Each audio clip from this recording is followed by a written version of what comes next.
from the College by the Lake, Coeur d'Alene, Idaho. Local, regional, national, and international guests discussing the issues and topics affecting the way you live are on Forum, the North Idaho College Public Forum, with your host and moderator, political scientist Tony Stewart. I welcome you to part 3 of our series entitled The Journey Through Time, the Historical Human Quest for the Good Life. On part 3 of this series, we're going to look at a particular subject within that major topic, and that will be the historical human quest for equality.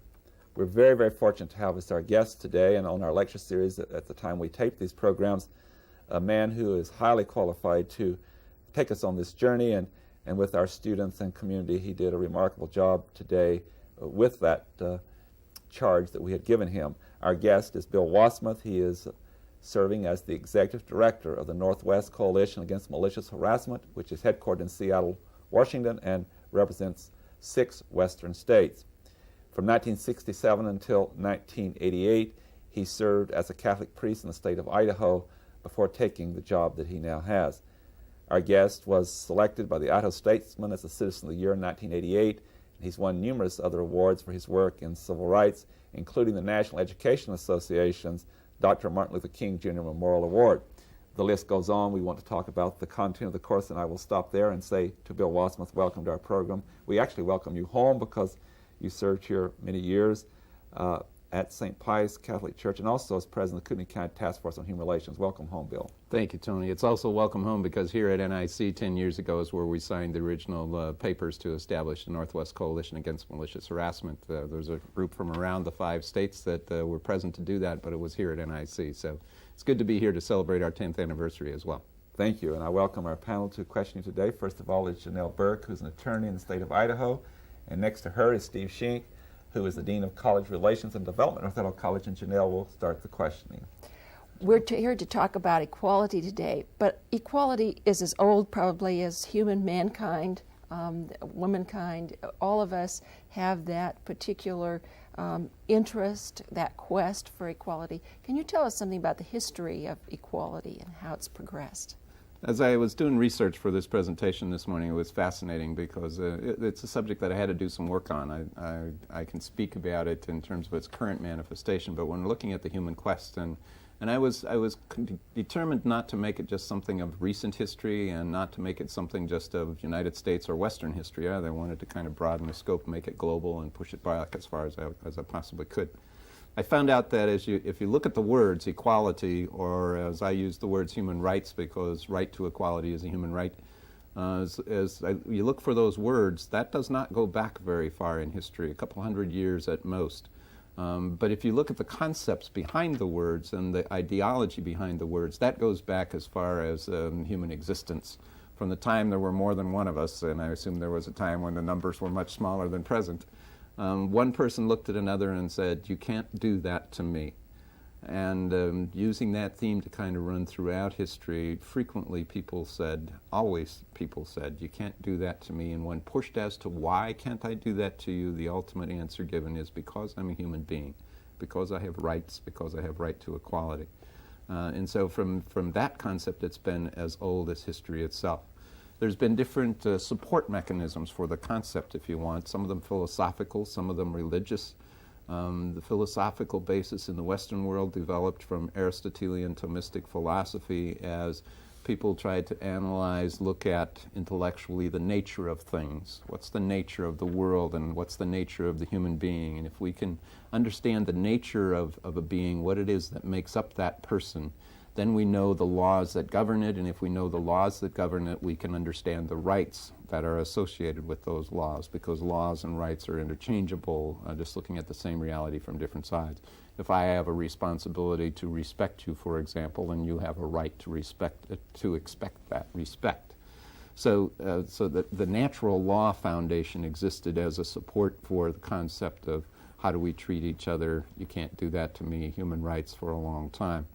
And then as we moved out of medieval, Middle Ages times into more modern times, as the philosophical underpinnings changed, so also did the underpinnings for human rights questions. And it moved away from that essentialistic, Thomistic Aristotelian philosophy approach to something that was a little bit more existential. What is it to be a human being? And so a human being that is illiterate or impoverished or without shelter or without clothing or without free speech or without the ability to think for themselves, a whole number of different qualities there. Such a person, we would say, is being denied their ability to function as a human being, to really be a human being, to find fulfillment as a human being, and therefore is being denied those human rights. So the human rights were developed from a different philosophical point of view. To the support system for them was a bit different.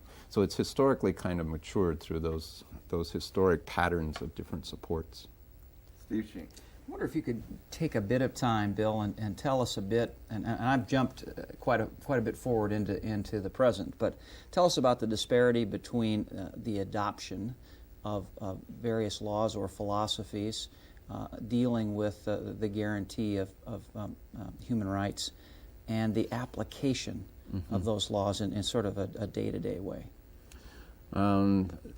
That's been a constant too, and let me use one example and then maybe backtrack a little bit. In 1948, the United Nations General Assembly gathered with unanimous approval of the Universal Declaration of Human Rights.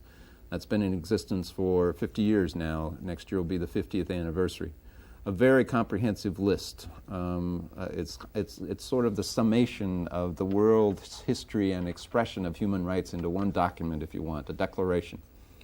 Immediately after that declaration was approved, the United Nations and its member nations started working on implementing that document, coming up with covenants that would codify how we actually implement this list of human rights. The agreement for the declaration was universal. The agreement on the implementation was substantially less than that. And it took into the 70s before there was actually, or 1966, excuse me, before there were actually some covenants that were presented to the membership to be voted on. Many nations signed those and approved those. Other nations did not, including the United States.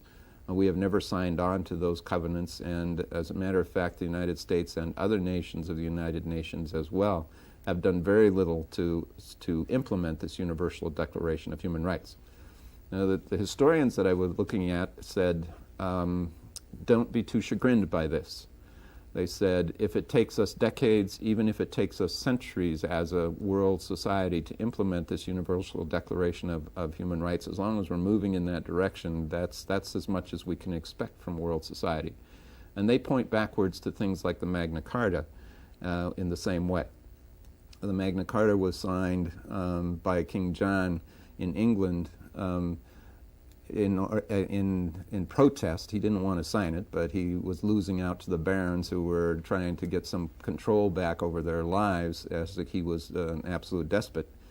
And so he signed it. The initial beneficiaries of the Magna Carta were like 10% of the population. Only the property-owning barons, essentially, were the ones that benefited from it.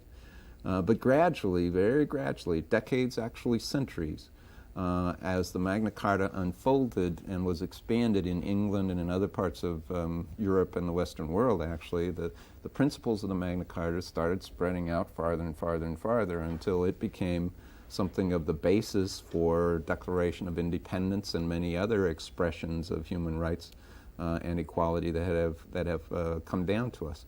So using that as an example, using the current more recent example of the Universal Declaration of Human Rights, it seems to be a long gap between the statement of what is a right and the full implementation of that.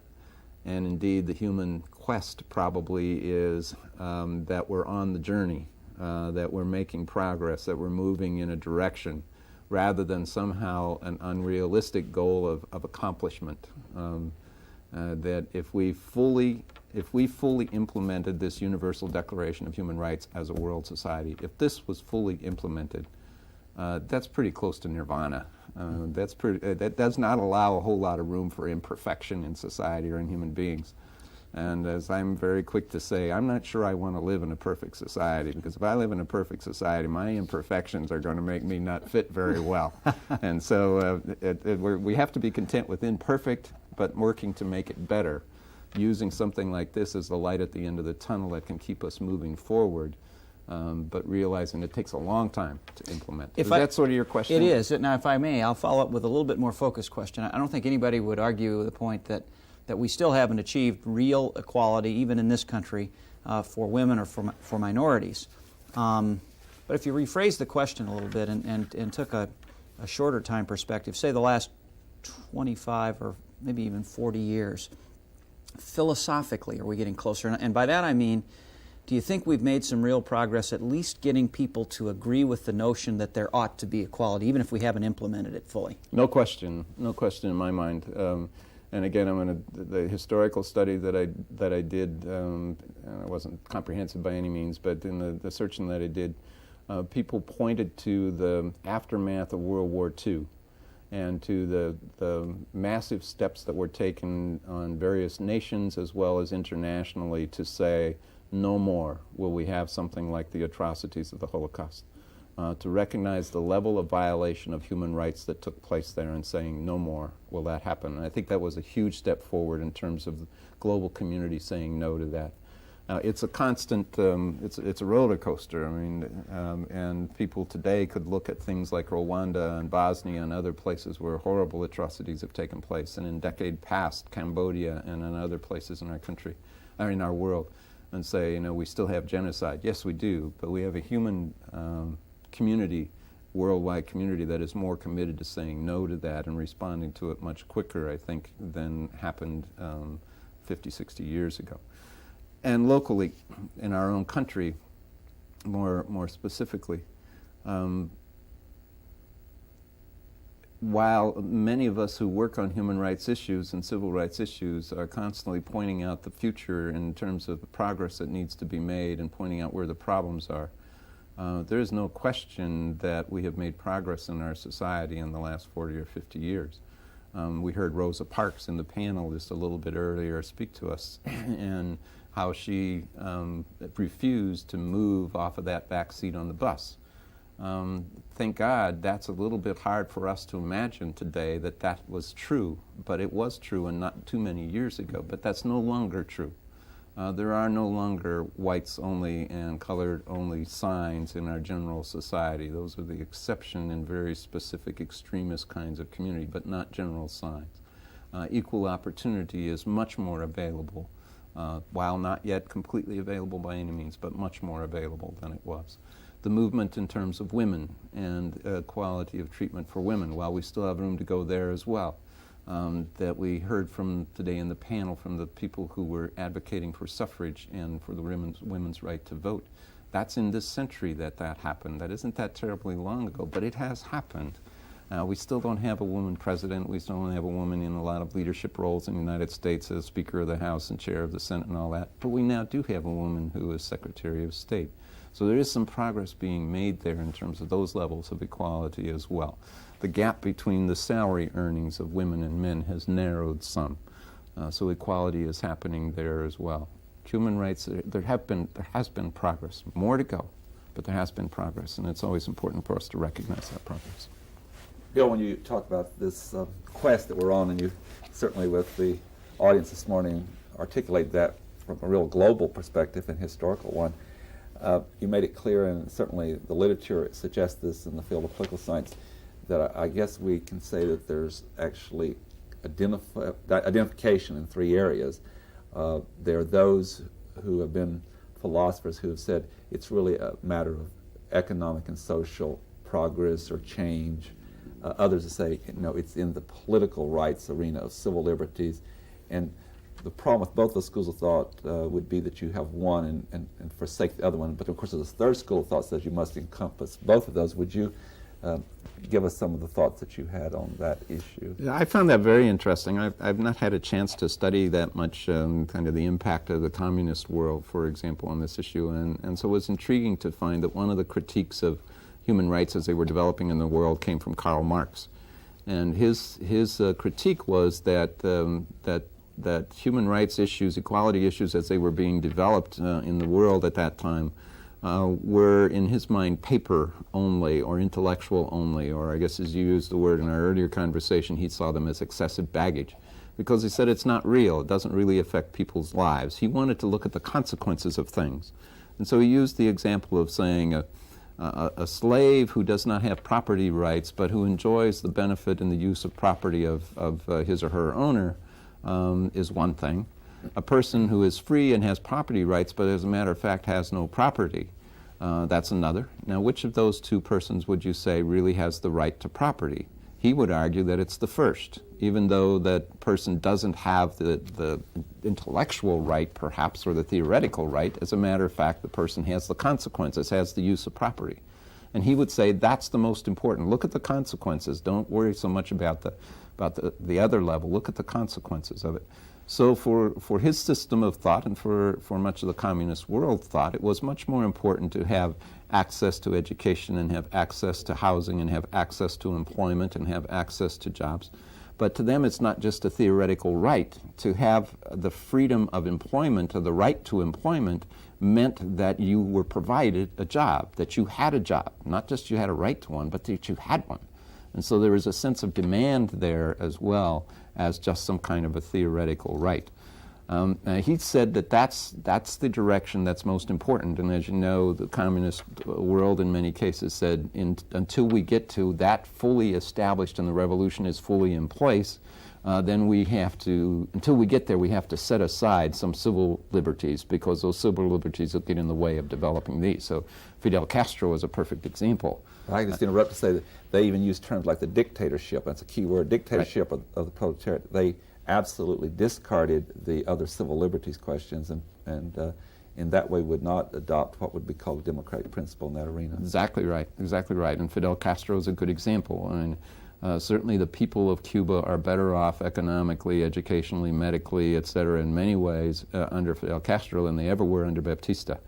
And as we, a little bit of chagrin, look at Cuba in the United States and recognize that Cuba has a higher literacy rate than the United States, has a lower infant mortality than some of those kinds of things. Those are the consequences that he said are most important. Now, in the process of achieving those, he suspended free elections and suspended free speech and all of that, saying that this couldn't be implemented at the present time. Would be eventually, but when this eventually happens. But the revolution the agrarian revolution had to take place first. I find it interesting that this division has happened so absolutely. I guess this is kind of a theoretical question, but it's happened so absolutely, where it seems like the United States and other Western countries, capitalist countries, almost to the exclusion of economic rights, stress free speech, free speech at any cost and absolutely and definitely. You have a lot of rights, but you might be starving to death. Well, I'm not sure how important that is sometime for somebody to say I got free speech if I can't feed myself, if I can't find food. I also find a kind of an interesting dichotomy here between the northern and southern hemispheres, that the northern countries who have in many ways benefited from economic exploitation, some would say, of southern hemisphere countries, and we've benefited and grown wealthy from that, and then continue a philosophy that says, or a foreign policy that says, until you have political freedom, we're going to export this political freedom to you. Now that we've managed to deplete your natural resources, it almost seems like an additional way of kind of maintaining some level of control there. I don't know, but it's an interesting dialogue that I'm trying to get to. It's an interesting dialogue that I think we need to recognize and work with in our society. It's not all one or the other, and we're going to have to somehow kind of meld these two levels of human rights. Again, the Universal Declaration of Human Rights from the United Nations has both in it. That's what I was going to ask. It incorporates both. It certainly does incorporate both, and it seems to me that as we pursue human rights on a global scale, as well as on a national scale, we should be using something like this as a model so that we can do a blending of those and get it back to human rights rather than this divisive thing that seems to be happening. Janelle Burke. On our quest for human equality, what kinds of things should we as individuals be watching for? When we are looking at the at the broad scale, what should we be looking for? This is an opportunity for you to tell us some of those kinds of things that we need to be very alert and aware about. I think there's some things both on the plus that we should be looking for and some things that we should be looking out for.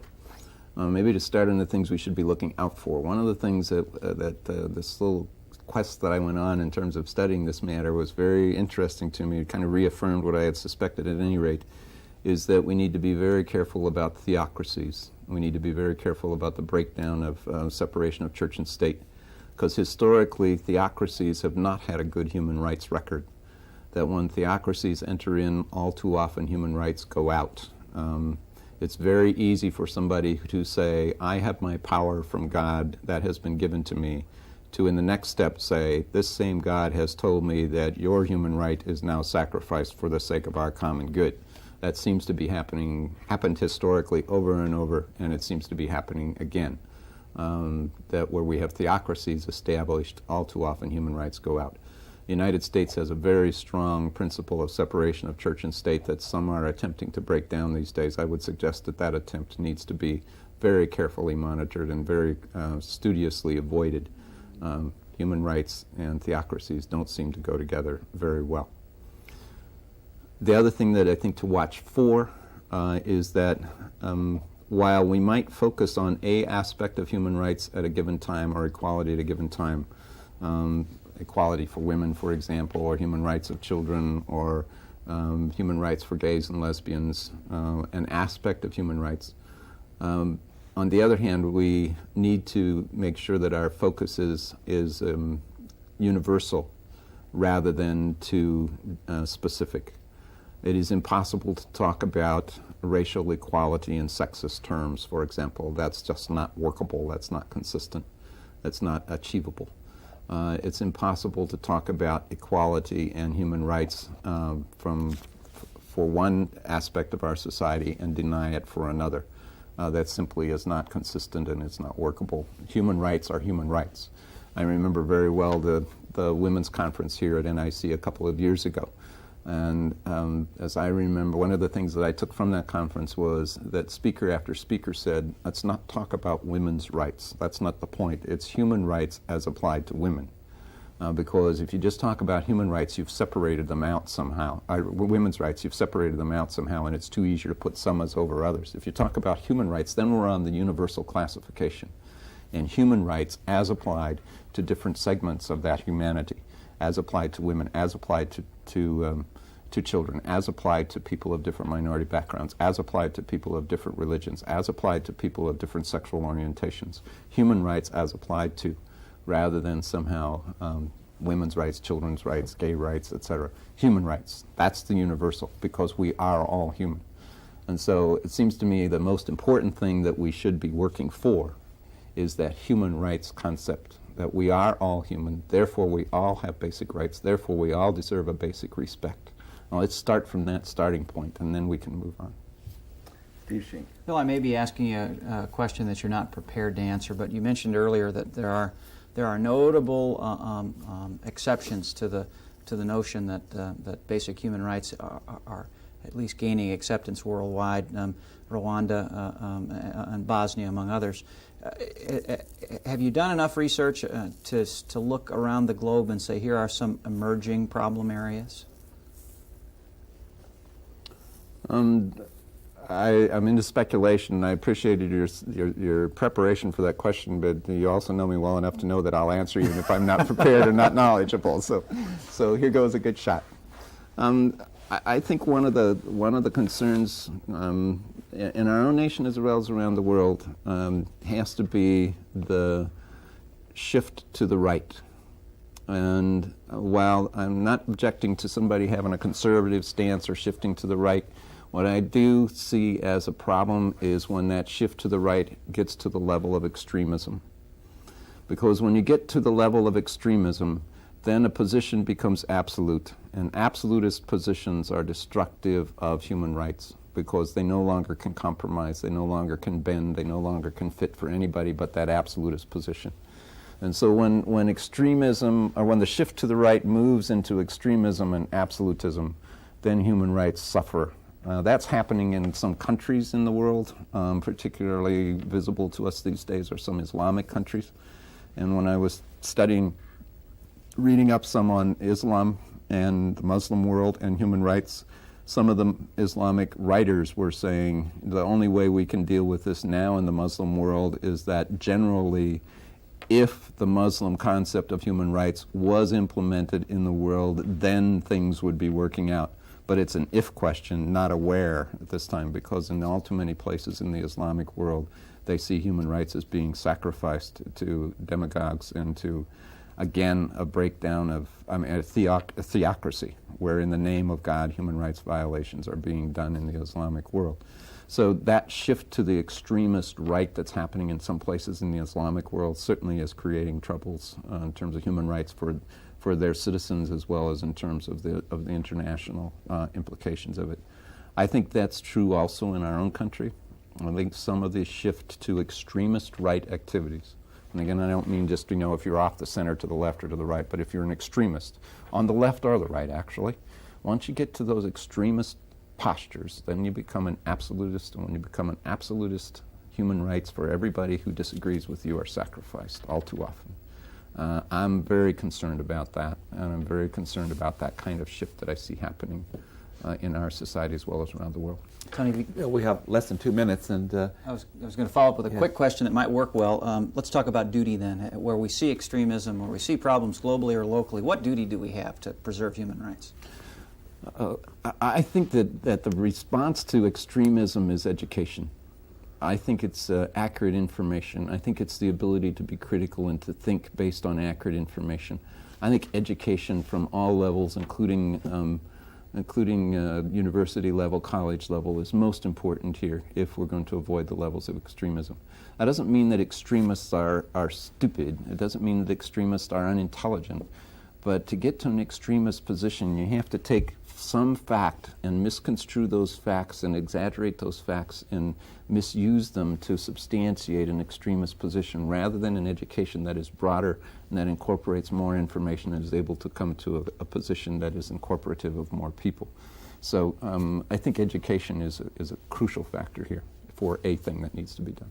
Thank you. on that note, on behalf of our panel and our staff, Bill Wasmuth, the Executive Director of the Northwest Coalition Against Malicious Harassment, we thank you for being here, and I'm going to take this opportunity to invite you back next year when we have the 50th anniversary of the United Nations Bill of Human Rights, and maybe we can make a series out of that with you at that time. That'd be exciting.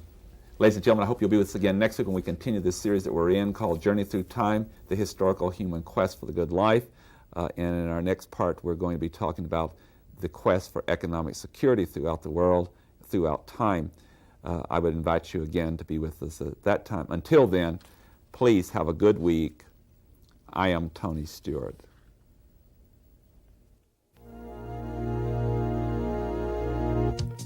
The North Idaho College Public Forum was videotaped live from the studios of Instructional Technology on the campus of North Idaho College for viewing at this more appropriate time. We invite you to join us again next week for another all-new edition of the North Idaho College Public Forum on this public television station.